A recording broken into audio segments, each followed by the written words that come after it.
Good morning, friends. Back with all of you, your friend Dr. सीमा. आज के Omicron bite के साथ.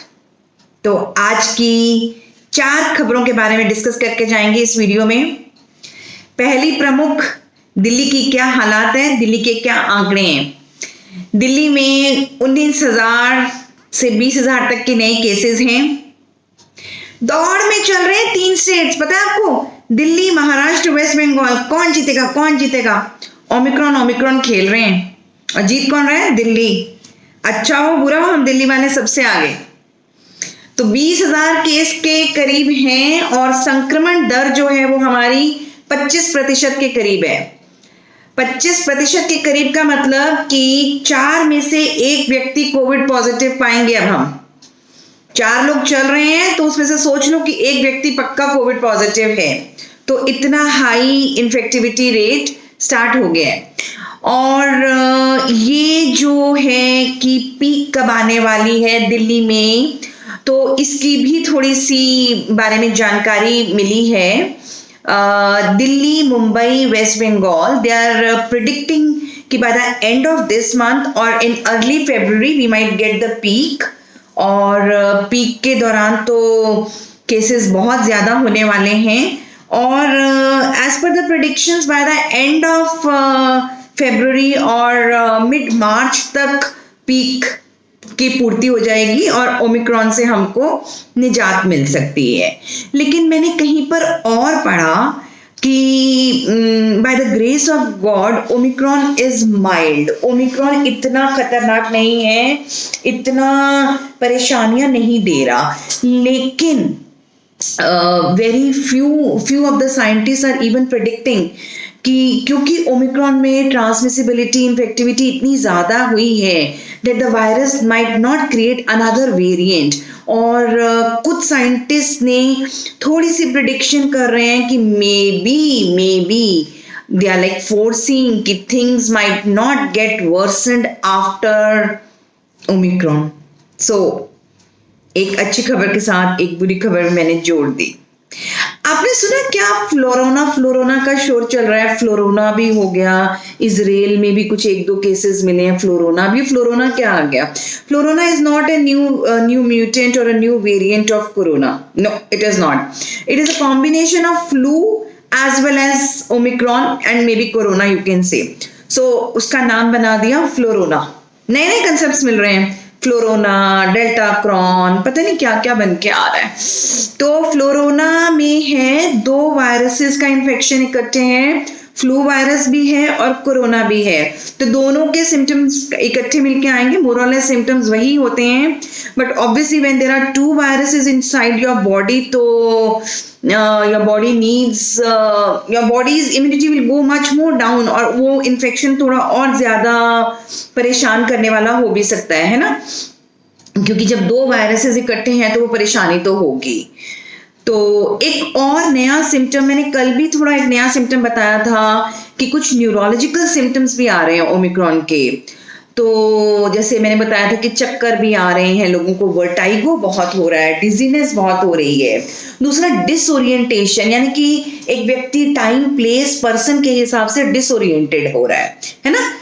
उसको नहीं पता चल रहा. उसका जो मेंटल स्टेट है that is a bit confuse and disoriented kind of personality. Specially जो थोड़े से ओल्डर एज के लोग हैं ना, 60 साल के ऊपर वाले हैं. इनकोग्निटिवनेस जिसको कहते हैं कि जो भी कुछ काम कर रहे हैं उनकी वो कोग्निशन नहीं बन पा रही, वो तालमेल नहीं बन पा रहा उनका. तो वो भी हो रहा है. और ऑल्टर्ड अवेयरनेस भी हो रही है, डिसओरिएंटेशन भी हो रही है, कंफ्यूज स्टेट ऑफ माइंड भी हो रहा है. तो ये कुछ न्यूरोलॉजिकल सिम्टम्स भी देखे गए हैं ओमिक्रॉन के चलते. सो ये एक नया सिम्टम था तो मुझे लगा आप लोगों को बता दूं. फ्लोरोना के बारे में आपको बता दिया, दिल्ली के आंकड़े बता दिए. दौड़ में चल रही है दिल्ली सबसे आगे, महाराष्ट्र और वेस्ट बंगाल से आगे. और हमारे यहाँ पे इम्यून बूस्टर भी स्टार्ट हो गया है. कल से इम्यून बूस्टर ड्रग लगना शुरू हो गया है। इसके कुछ 4 पॉइंट्स आपको बताना चाहती हूँ कि किन किन को लगेगा। आपको पता है फ्रंटलाइन वर्कर्स को लगेगा। आपको पता है फ्रंटलाइन वर्कर्स में कौन कौन आता है। फ्रंटलाइन वर्कर्स में चलिए बीइंग अ डॉक्टर मैं पहले अपनी मेडिकल फ्रेटर्निटी बता देती हूँ। फ्रंटलाइन वर्कर्स में डॉक्टर्स आ गए, नर्सेज आ गए, पैरामेडिकल स्टाफ आ गया, सफाई कर्मचारी भी फ्रंटलाइन वर्कर्स हैं, हमारे पुलिस के जवान भी फ्रंटलाइन वर्कर्स हैं, है ना। So all these people would be coming in the front line. तो ये फ्रंट लाइन वाले जो लोग हैं they are the eligible candidates to take immune booster drug. और क्या इसके लिए कोई एक लिमिटेशन है? जी हाँ, एक लिमिटेशन है कि आपकी सेकेंड डोज और इम्यून बूस्टर के बीच में 9 महीने का फासला होना चाहिए। तो 9 महीने हो जाने चाहिए आपको सेकेंड डोज लिए हुए। तो मोटा मोटी अगर देखें फरवरी मार्च में जिन लोगों ने ली थी अपनी second dose they are the eligible candidates to take their immune booster drug.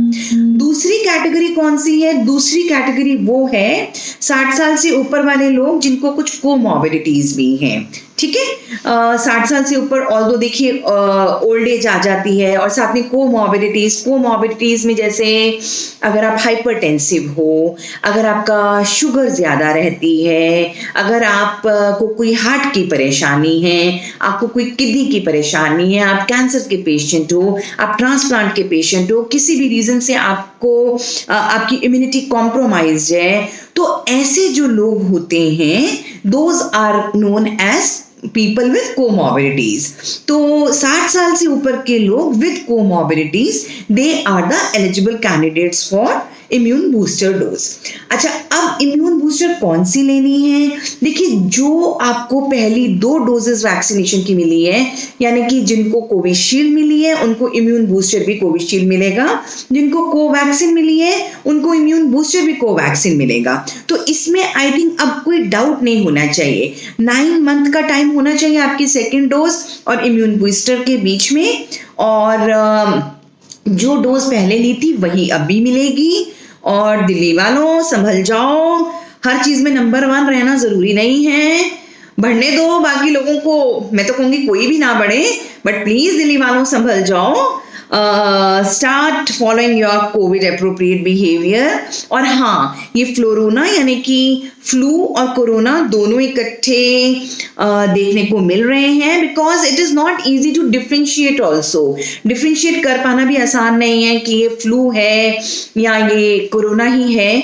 तो अगर कुछ भी इस तरीके की सिम्टोमेटोलॉजी आती है तो मेरा पहला मानना ये होता है कि खुद को आइसोलेट कर लो। सबसे पहले तो खुद को ना अलग कर लो, बाद में बाकी की चीज देखी जाएगी। और अगर hopefully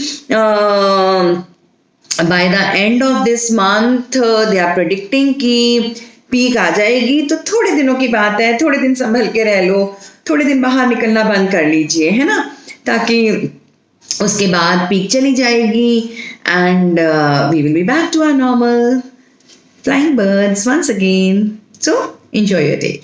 Have a wonderful time. Stay blessed. Bye bye.